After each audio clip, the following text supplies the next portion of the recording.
Food poisoning from the kitchen errors. Stop doing these things in the kitchen. Food poisoning isn't pretty, and these 21 mistakes you might be making in the kitchen are quite likely to make you ill. View on for our simple food hygiene advice, and you'll have a much safer kitchen for all. The following tips have been fact-checked against information and advice from the British Food Standards Agency and NHS, and the United States Department of Agriculture. Buying frozen goods at the beginning of your shop. There's a reason the freezer aisle is at the end of most supermarket layouts. You should always purchase frozen products at the end of your shop so the food doesn't come up to temperature while you're perusing the other aisles. Buying food in broken packages. Don't buy food where the packaging or seal is broken. Food could have become contaminated during processing or transportation and therefore has a higher risk of food poisoning. Throwing raw meat and other produce into your shopping cart together. Good food hygiene starts before you even get in the kitchen.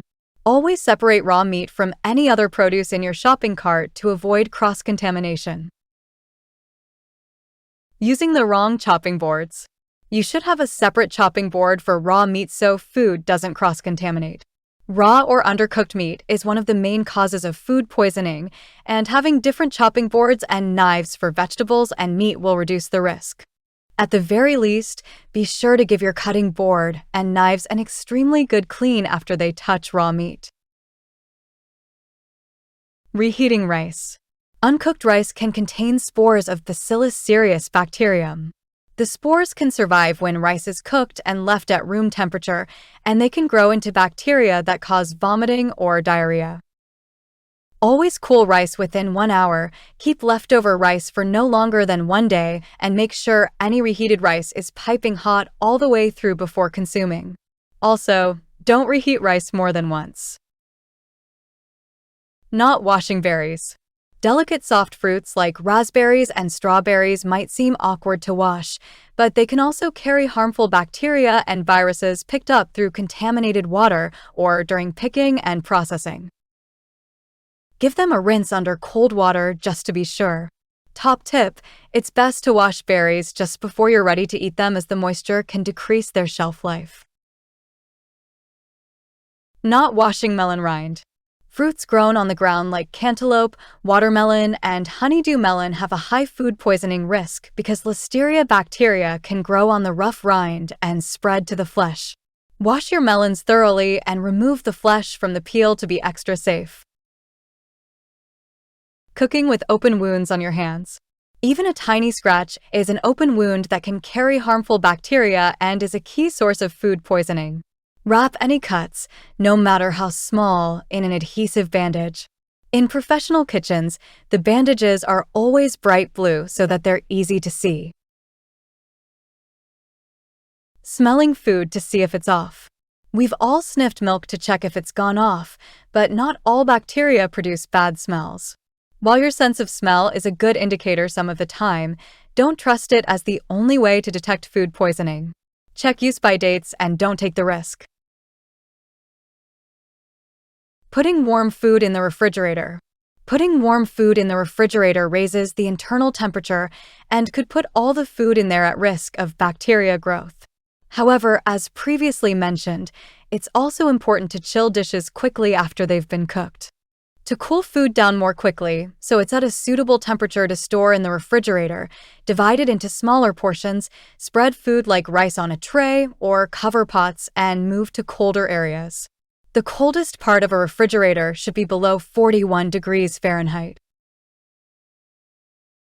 Refreezing melted ice cream.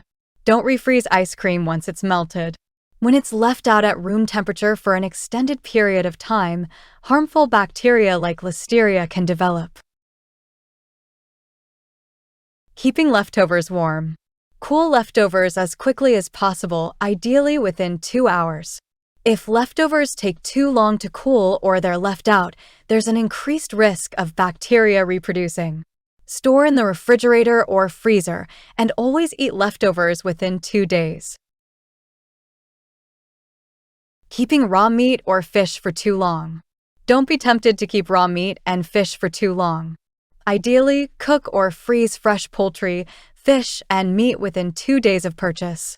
If you open and only use some of the food, store correctly and check the label for when to use it by after opening. Eating the wrong foods at a buffet.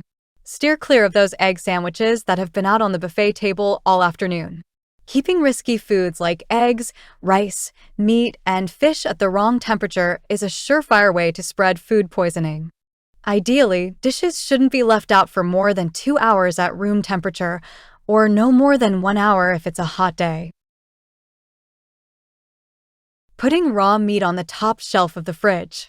Raw meat should be kept on the bottom shelf, the coldest area in the fridge, in a clean, sealed container, so the juices don't cross-contaminate other food in the fridge. Keep it separate from any other produce. Eating undercooked meat.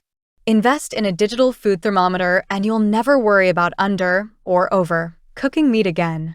Beef, pork, lamb, and veal should have a minimum internal temperature of 145 degrees Fahrenheit, and chicken should be cooked to an internal temperature of 165 degrees Fahrenheit.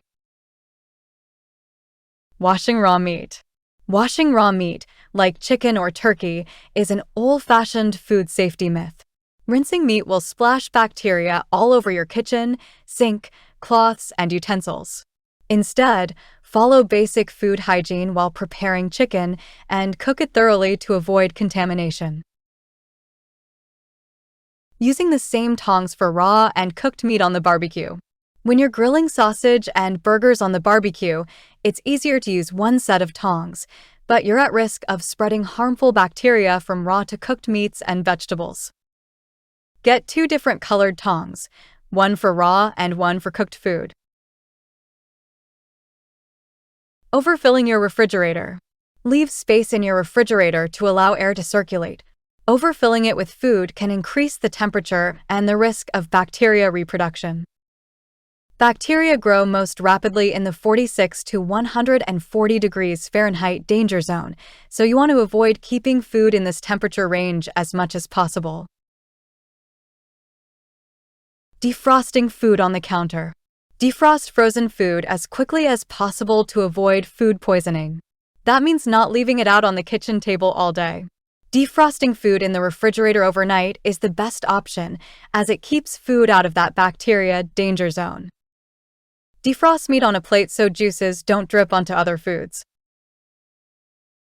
Stockpiling tinned food and keeping it in the refrigerator.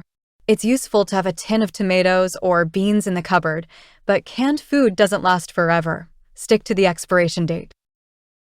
Also, if you only use half a tin, avoid storing the open can in the refrigerator as food can develop a metallic taste. Instead, decant it into another container.